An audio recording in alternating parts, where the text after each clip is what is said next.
Hey guys, so part 2 of part 2.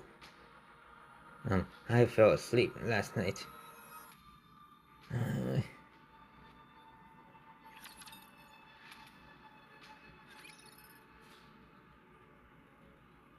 Little Mermaid senses it immediately. I've been discovered. Gluttony knows I've been hiding the AA pillar from it. The bubble barrier is thinner than before. Probably because I condensed some of the bubbles around the AA pillar. That must have made it easier to detect.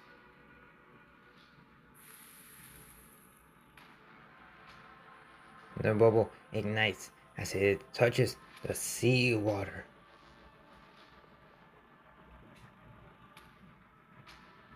Droplets rush out to repair the crumbling bubble wall. Silver liquid seeps through the gaps that can't be repaired in time. You really want to eat this, don't you?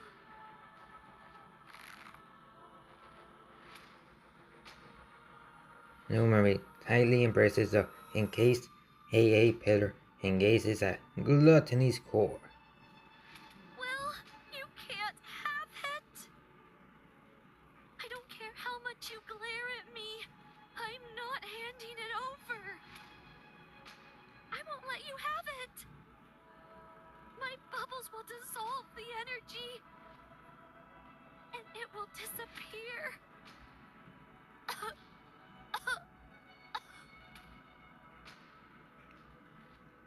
Searing pain courses through Mermaid's entire body from her fingertips to her toes. At the same time, a bubbling sensation surges from within her. I'm reaching my limit, and I'm starting to feel the side effects from the bubbles. Before long, my entire body will be turned into liquid metal. Ew.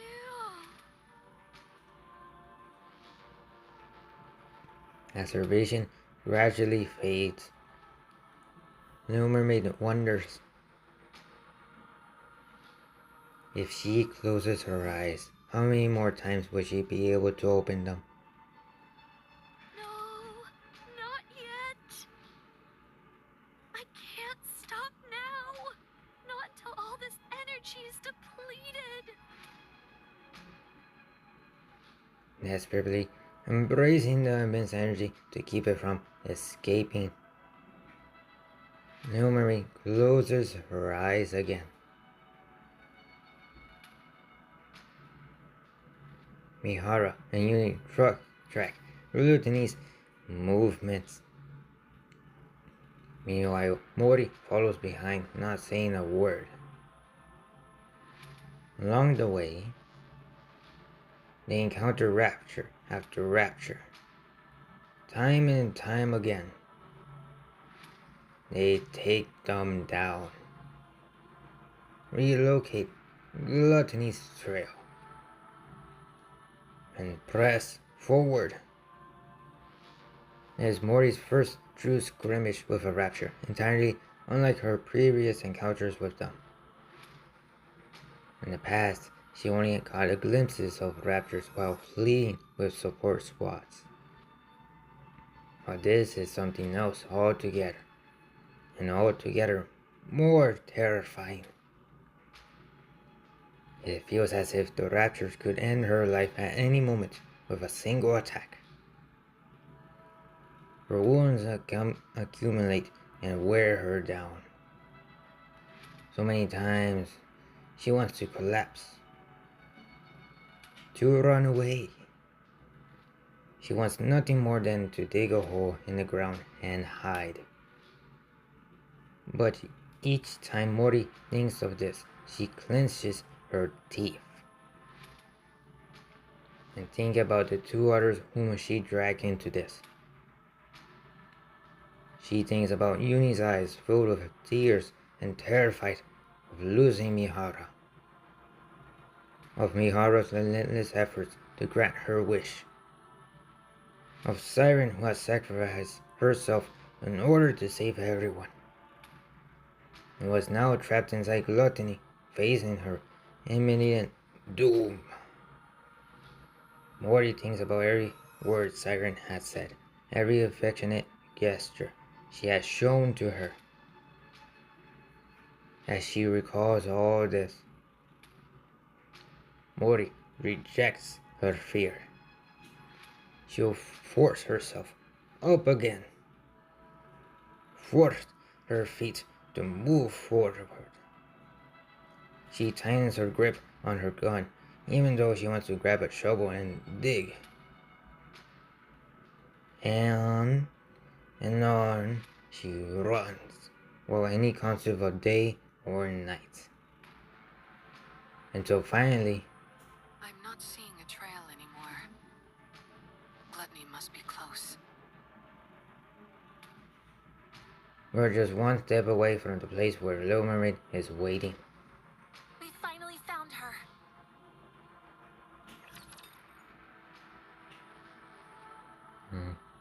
I will skip this. There's no point of showing the fight. And no words for me to say. So, there was 2 battles in a row, and Mihara said she got hit, and it felt good. Oh. The way she said it, so satisfied. There's a beach here. Yes, this should work nicely. Is Gluttony here?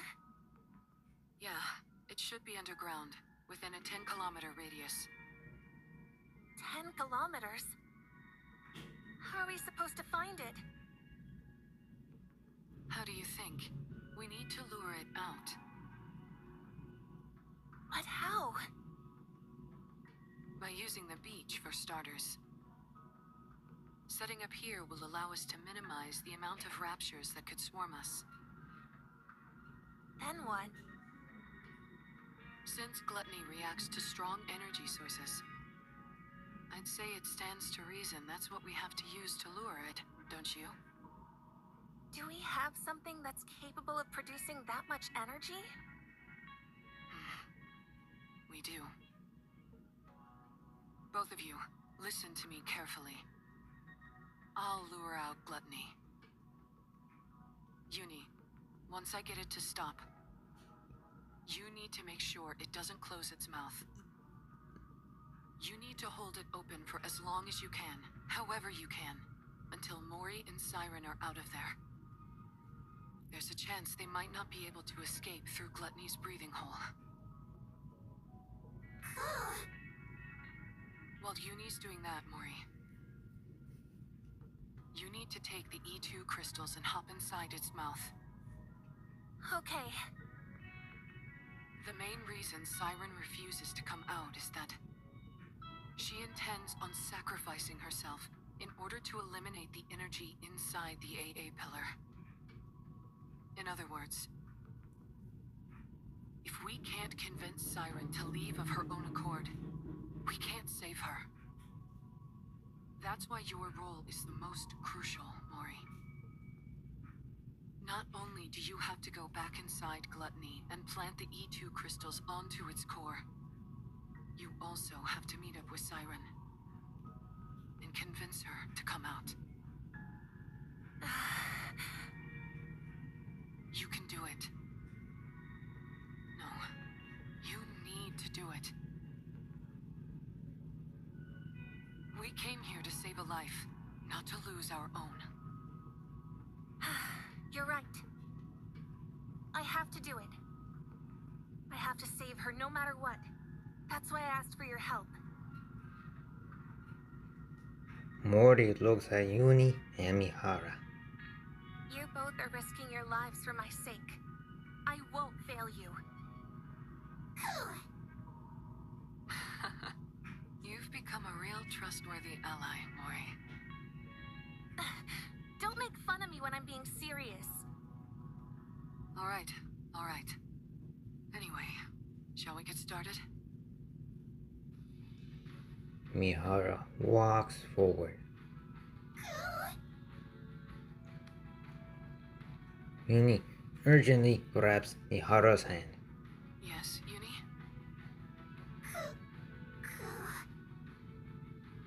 Uni shakes her head at Mihara. No, she can't explain why. Her instincts are telling her to stop Mihara. Uni.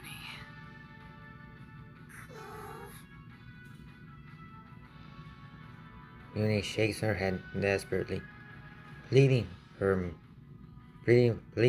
Mihara not to go through with this. It's okay. I would never leave you behind. We promised each other that we would truly see each other, that we would feel each other's pain, and that we would atone for our sins together. I haven't forgotten that promise, and I intend to keep it. Uni and Mihara lock eyes. Trust me, and wait. Failure is not an option.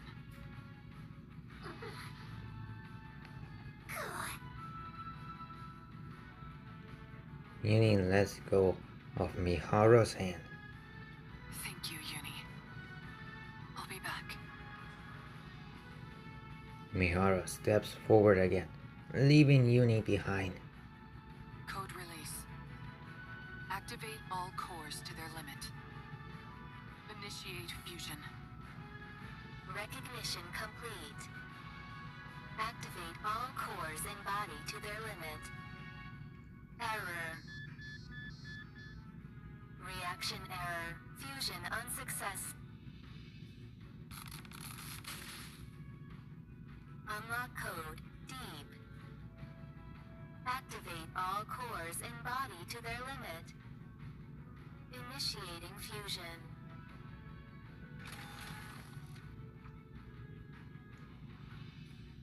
The area near Mihara's core starts to glow red. Mihara!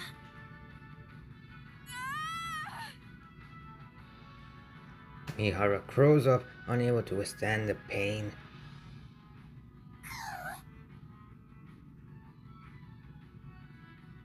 What did you just say? Put what where? Mana. You did receive what I sent, didn't you? I believe so. Are you talking about this? Mana points to the palm-sized black box. That's it. Looks like it arrived safely. I was worried because the elevator wasn't working properly. I suppose sending something small doesn't pose any issues. I would like you to insert this in my body. Excuse me? It's a special gift I prepared for Mihara. To get her stronger much more quickly. Tuck it safe and sound beside her NIKKE core if you would. I would have loved to handle it myself, what with this being the first experiment and all. But as you know, I don't exactly have freedom of movement right now. I'm still not following. Mihara was the one who contacted me.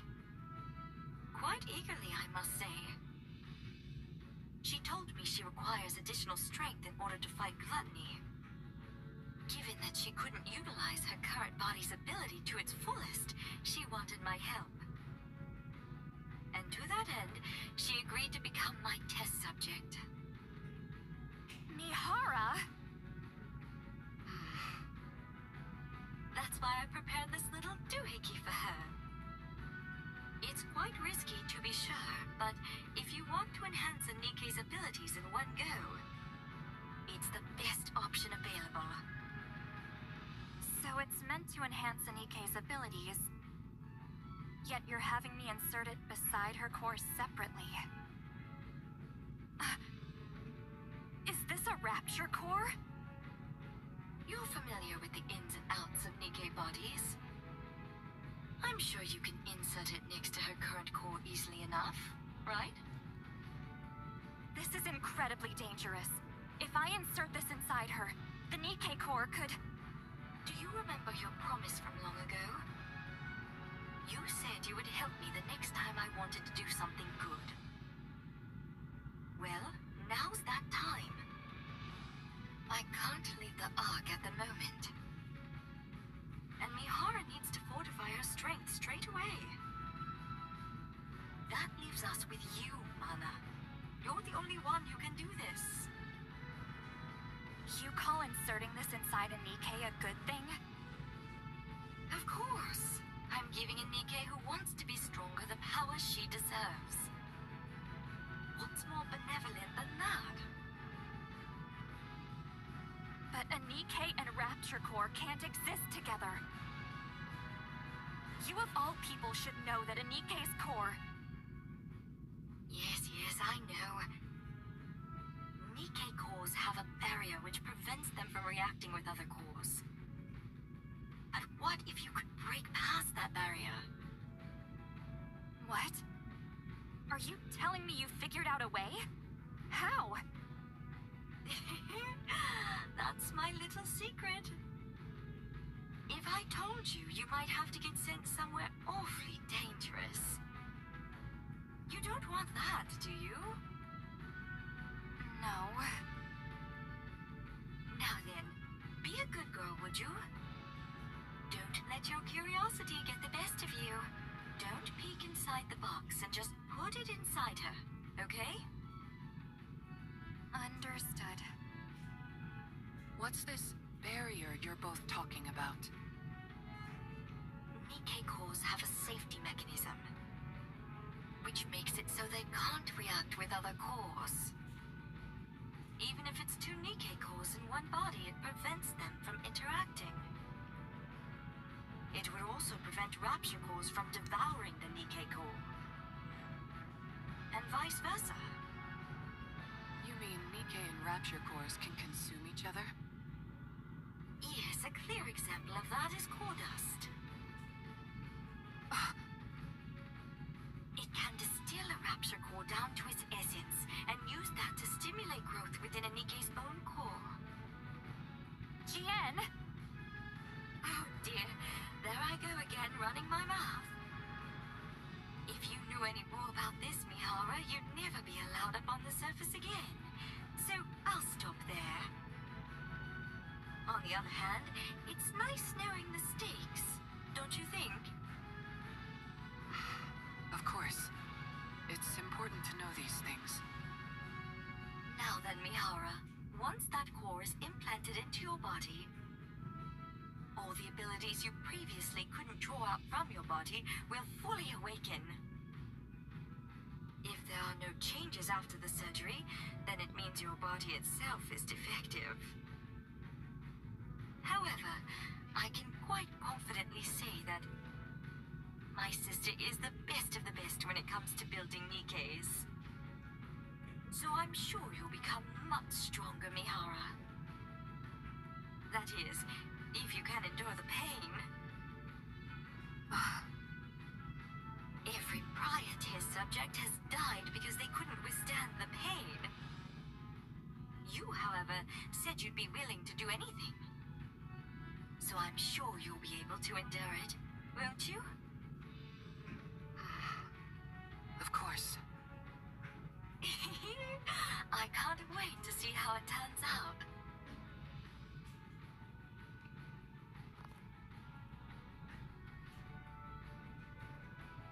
Mihara clenches her teeth. Just as genuine a pain beyond anything imaginable courses through Mihara's body. Her vision repeatedly turns red, fades away, and then comes back.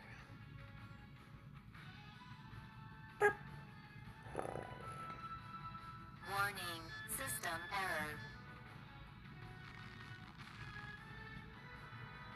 Warning, core response error. Warning, Core resonance activation. Connecting code. Error. Warning. Core type. Match. Error. Warning.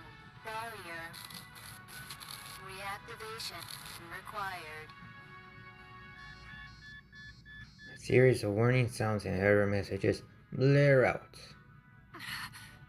I know you're not used to a core like this, but you've got to accept it. Mihara closes her eyes and begins to suppress the sensations surging through her. Inside her body, near her core, is a searing heat like a blazing inferno.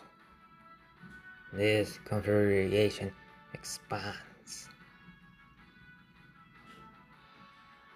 and begins to engulf Mihara's own core. Warning. Barrier. Reactivation required. Warning. Barrier. Reactivation required.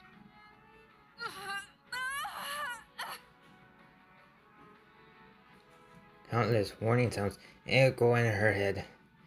Mihara's movements, senses, and everything slowly become consumed by the fire. If this continues, my body will...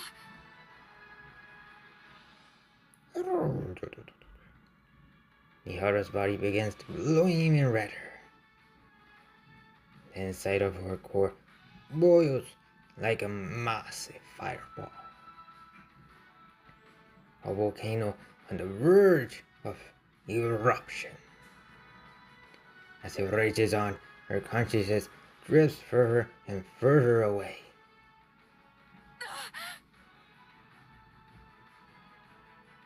It's then that Mihara realizes the moment she is completely consumed by the flames, she, as she knows herself, will cease to exist. From somewhere she can't see, someone is screaming. A familiar voice cries out in agony. Screams imploring her not to leave her behind again. Who is it? Who's calling me?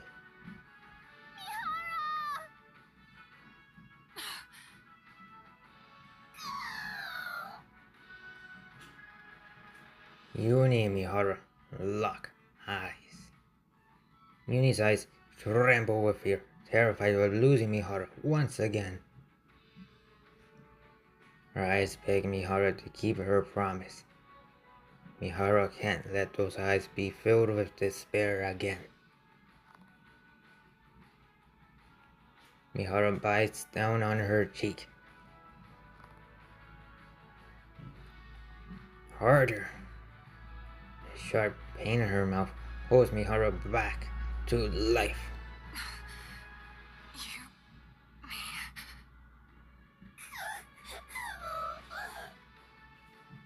Don't worry. I'll accept it all. The pain, the sorrow, the desperation, all of it. I'll take it all in. I will never abandon you. This time, no matter what, I will bring you back on the right path. If we die together. And if we live together. I will claim this power as my own, in order to protect our bond, no matter how great the pain. I'll do this, so that no one will ever take you away from me again. Light begins to radiate from Mihara's body. Mihara?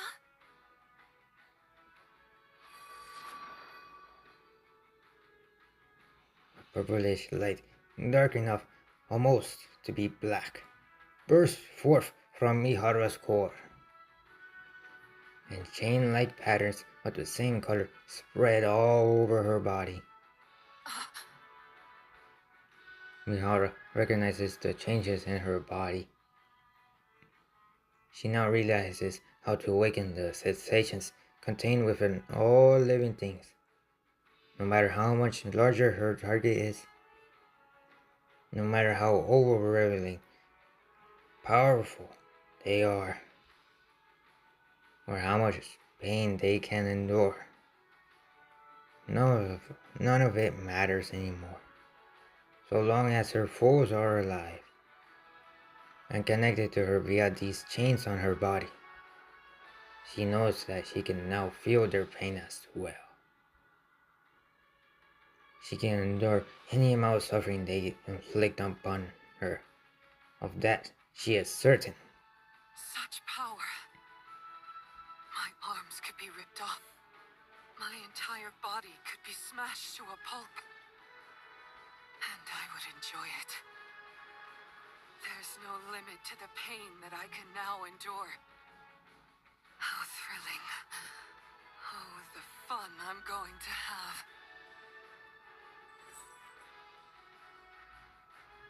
With the clinking sound of chain links, the patterns on her body fade and then disappear into her skin. In order to establish a connection with these chains, Mihara lifts the pendulum attached to the end of her whip. all I have to do is stab the enemy with this. Suen was right. If this is the kind of ability she originally envisioned, then the sensory exchange I was capable of before could only be considered a failure. Mihara looks at Uni and Mori, who are watching her anxiously. Are you okay? Yes, I'm fine. I've never felt this powerful in my life. Almost omnipotent. And considering how much energy I just released, it's bound to come calling.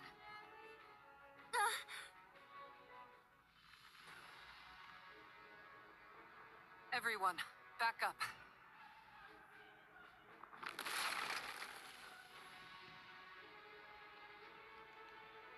Gluttony emerges from the ground. Gluttony! Now that our guest has accepted my invitation, let's go, Uni. Mihara steps forward, resembling a female present warden about to weave a massive present for her prey. Let the hunt begin.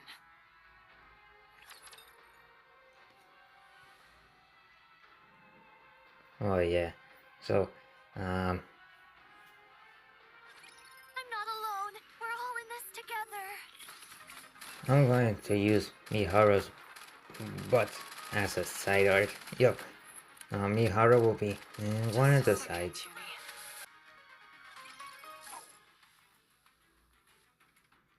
Mihara swings her whip toward Gluttony. Sensing the threat, Gluttony attempts to retreat downward. Oh, so Gluttony knows Mihara's stronger. Oh, ho, ho, ho. Sorry to tell you this, but you're not going anywhere. Mihara lunges forward, striking at Gluttony with the pendulum. Gluttony twists his body and blocks the blade with its teeth. Darn, it's good at sensing danger. Maybe it knows instinctively that a hit from this is bad news. Mihara steps back, swings the pendulum towards Gluttony once more. Mihara, watch out for the tentacles. Gluttony extends his tentacles toward Mihara.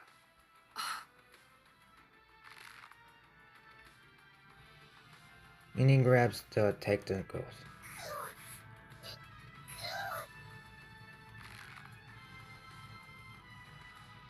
Gluttony's tendrils rift as if trying to escape Uni's grip. But she clenches the squirming bundle of feelers tightly and refuses to let go. Uni.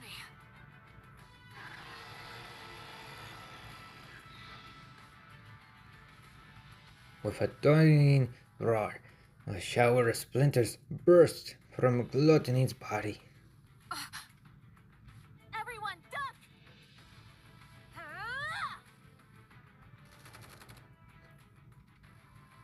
Mori fires her weapon, and the shards hurtling toward Mihara and Uni. Some fragments that she wasn't able to shoot down fall to the ground. Wow, your shooting is really improved, Mori. I still missed a few, so don't get too comfortable. Thankfully, it's too busy digesting something to spew out that silver liquid. In that case, we've got a chance. Mihara tightens her grip on her whip and charges forward. Mihara dodges a gaping maw, attempting to swallow her, and drives the palladium into Gluttony. Now then, Dark purple chain-like patterns began to etch themselves into Gluttony's body, accompanied by a cold metallic sound. At the same time, similar patterns appear on Mihara's body. now that our chains are connected, why don't we swap our senses? The chain patterns engulfed on Gluttony and Mihara's body glow of lambent purple. And the sound of chains tightening fills the air. I can feel it. So this is what you're feeling. You really do have so much inside you. And you've never felt the sensation of your own cheek being bitten down on, have you? Would you like me to show you? Let's enjoy this pain together. Mihara opens wide and bites down in the inside of her mouth.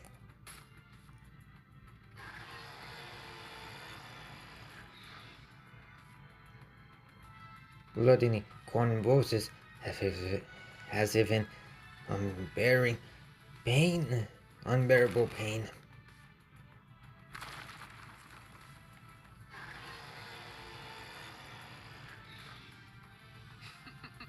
You're so spirited now.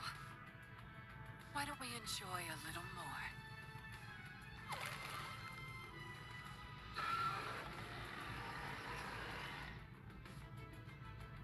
Gluttony trembles violently, its teeth clattering from the agony. My goodness, I didn't expect the pain to be so bad that you'd try to close your mouth. We can't have that. Otherwise Mori won't be able to pass through. Uni? Uni lets go to take his nose and quickly dashes forward. She pries open the struggling Gluttony's mouth and forces her body inside. While bearing the weight of his descending fangs, she keeps its jaw forcibly open. Uni!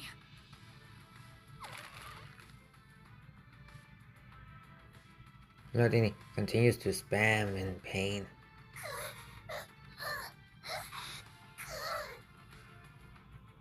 Uni uses every ounce of her strength to keep the creature's mouth open as the crushing weight of the razor-sharp teeth bears down on her. No, your body can't handle the stress.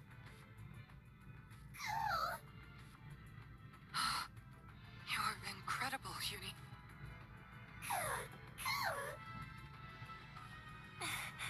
Uni. Mori, you have exactly 30 minutes, not a second more. After that, my sensory exchange will be severed. You've got to convince Siren before then. 30 minutes? That's all I have? Can you do it? Yes, I can do this. Then go. Go and rescue Siren. Okay. Mori looks at Uni, who seems to be calling to her. Uni and Mori lock eyes. I can't believe it. Did she just wish you good luck? I think so. Thank you, Uni. I'll rescue Siren if it's the last thing I do.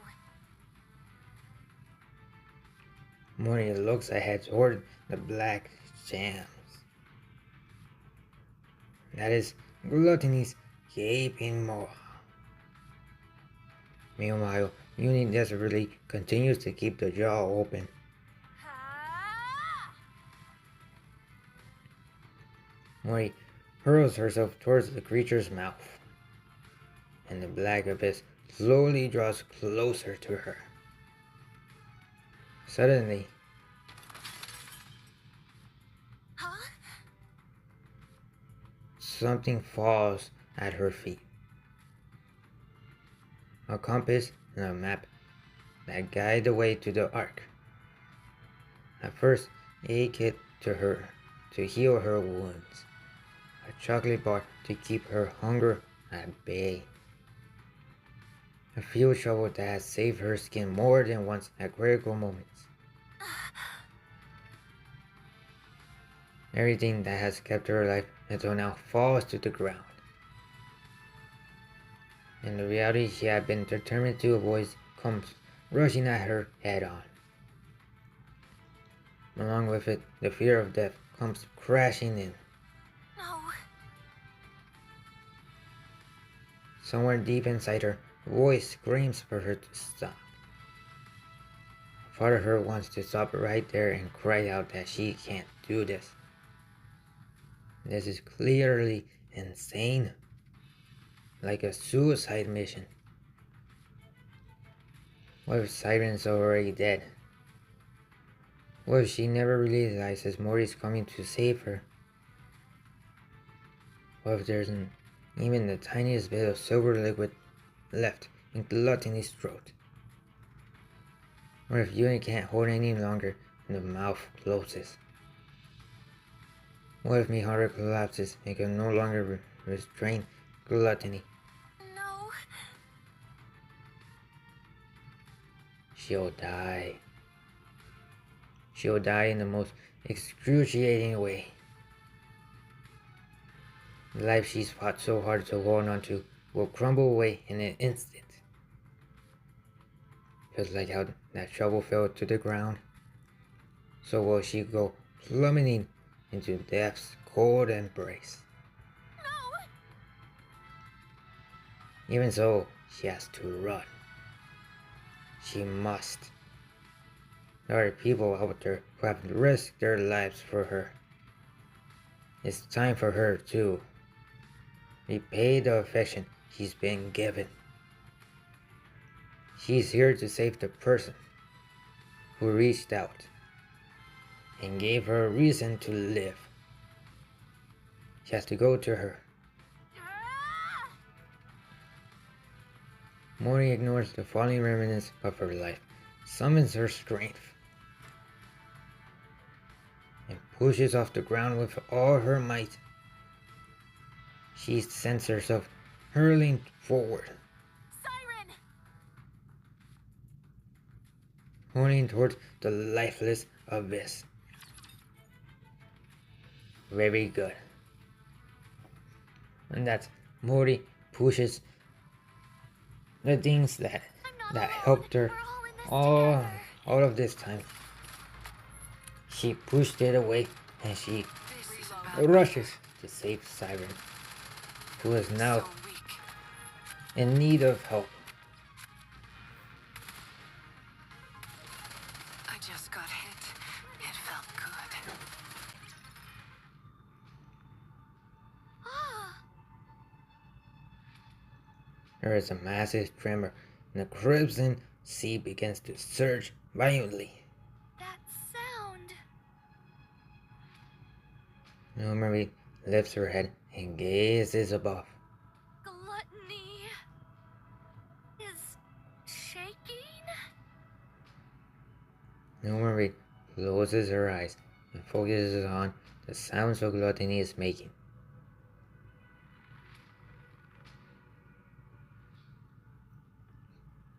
Deep vibrations reverberate throughout Gluttony's body as it tries to move.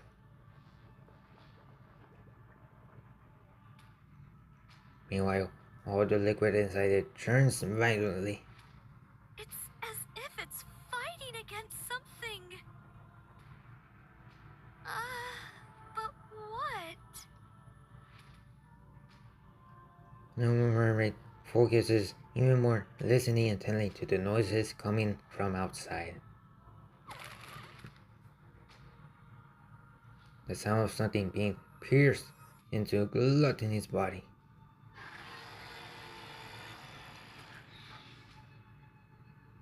The agonizing cries of Gluttony as it rips in pain. Something is hurting it. The sound of something blocking Gluttony's mouth.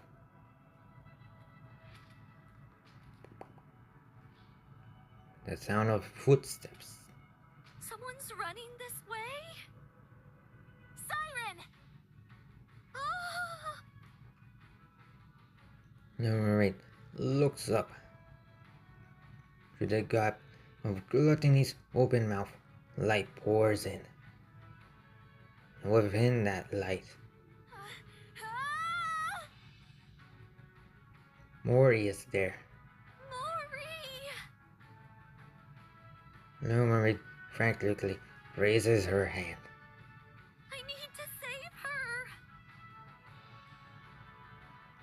The bubble stretches from Little Mermaid's fingertips and wraps around Mori. Shortly after, the bubble lands on the tree.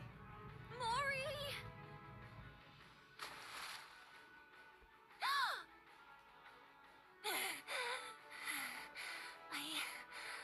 I really thought I was gonna die. What are you doing here again?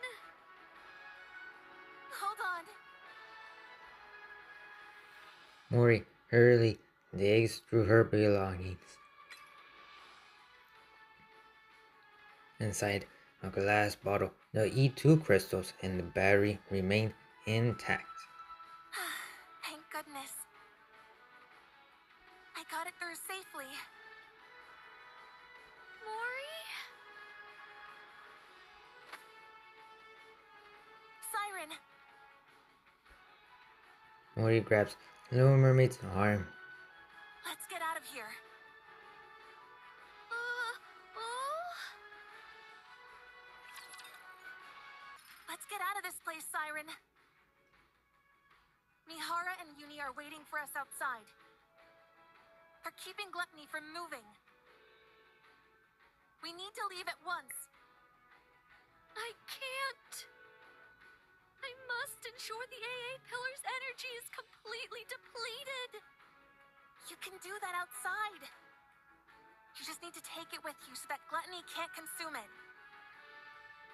That's impossible. Gluttony is instinctively drawn to substantial energy sources. Even if we take it outside, Gluttony won't stop chasing it until it's consumed once more. If it does swallow it and ends up digesting it, there'll be no going back. Then we have to take out Gluttony. I'm sorry. I can't go up against gluttony now. Not with my powers weakened as they are. Look! We can use this. Mori holds out the glass bottle and shows it to Little Mermaid. What is that? This thing absorbs electrical energy. If we can lodge it into Gluttony's core, we might be able to stop it. Oh. How does it work? I honestly don't really understand the mechanics, but Mana, a researcher from MMR, said that if this comes into contact with Gluttony's core, it'll expand and absorb all of Gluttony's energy until it ceases to be. But doesn't that mean it would also be dangerous for us Nikkes? Yes, but Mana said it'll be fine as long as it's contained somehow, like in this glass bottle. They were originally intending to use the AA pillar to eliminate the crystals, but then Gluttony swallowed it and threw a wrench in the works. So that's what the AA pillar was doing here in the first place. I don't pretend to know all the details, but if we inject this into Gluttony's core, we can stop it. So let's be done with this and get the hell out of here.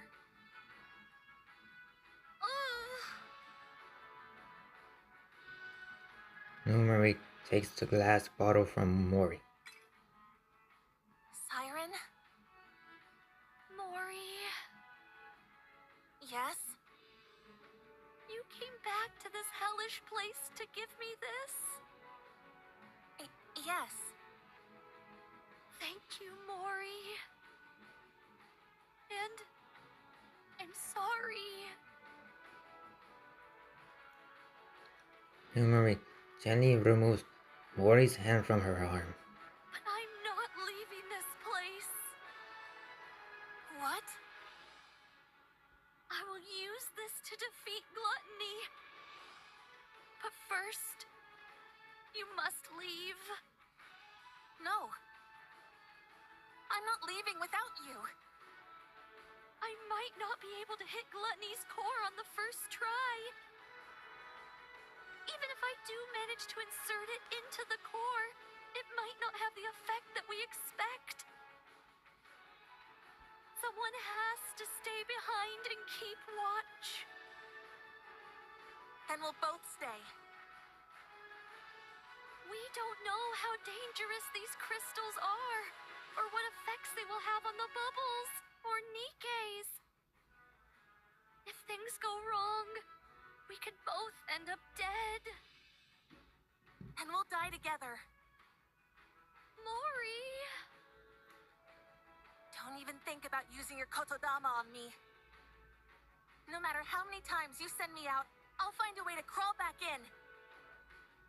Mori, don't do this. No, you stop this. Don't throw your life away just because there's a tiny chance things might not go as planned. If there's even the slightest possibility, you need to cling to it. Stay alive. Mori. I know that I can't be of any help here. I'm not a goddess of victory like you. And even getting gluttony to swallow me was a struggle. I can't even shoot well enough to block all the debris flying at me and my friends. There's no way I can lodge these crystals into Gluttony's core either. Not with my pathetic strength. I'm just a useless Nikke with nothing but this body. An incompetent member of the incubator squad who's about to be scrapped. I can't make a single impact in this filthy, cruel world. I know that. But... Mori stares straight at Little Mermaid with tear-filled eyes. I want to save you. I want to do that much. At least. You told me to live. That you were glad I was born. You saved my life. I want to see a world where you can be happy. So live. Show me that it's possible. Prove to me that the world is a kind and beautiful place. That as long as you keep living, someday happiness will come. Mori... Prove to me that kindness should be repaid with kindness. That this is how we can find happiness. That good people will be rewarded someday. You're the only person who's ever celebrated my existence. You're the one and only true goddess of victory. Goddess of victory. I don't want to live in a world where you're not around. I'll lose all semblance of hope. How could I go on living in a world where no one celebrates my being there? So live for me. Even if there's one small chance at survival. Cling to it and seize victory.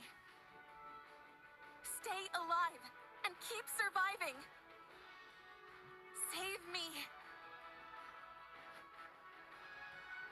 Mori extends her hand toward Little Mermaid. My goddess of victory. Little Mermaid looks at Mori's outstretched hand, then into her eyes, which stare straight back at her. They're the eyes of someone who truly believes in her. Eyes filled with unwavering faith. Eyes that seem utterly unbreakable. In those eyes, Little Mermaid can see herself, Mori's goddess of victory. Finally, something dawns upon Little Mermaid. She recalls how so many years ago, her friend had offered her hand in front of the lift, and the vow they made that day. But the story isn't over yet. I must continue writing it. Not just for myself, but for all of you as well. Now we step into the lift that day expecting to succeed? No, we never tried to protect our success. Instead, we were simply carrying out our mission, which was to rewrite his story. I promise that the story we'll write from now on won't be one of failure, but one with a happy ending. To reach a happy ending. Come. Let's write our story. We risk our lives to become the goddesses of victory who will never fail again. Little Mermaid looks again at the hand extended toward her. Every time she wavered and wanted to run away, her friend's unshakable faith guided her. And now once more, that hand is reaching out to her. You're right. I can't give up.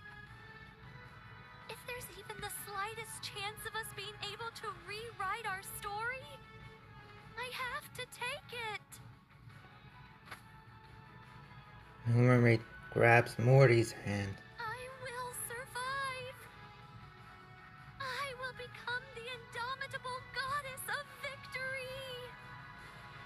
Yes, that's it. Together, we'll survive and forge our own happy ending. Yes!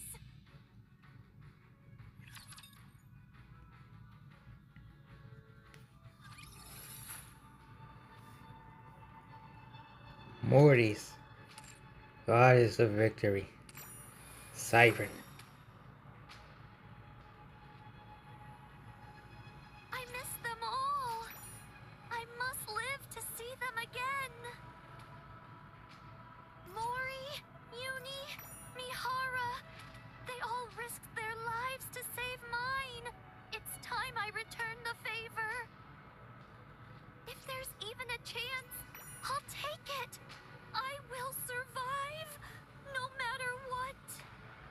So that's the voices of Siren. And almost the last two parts as free to play. And if you don't spend any, it will be unwise to spend crystals on the story in which you can just wait passively.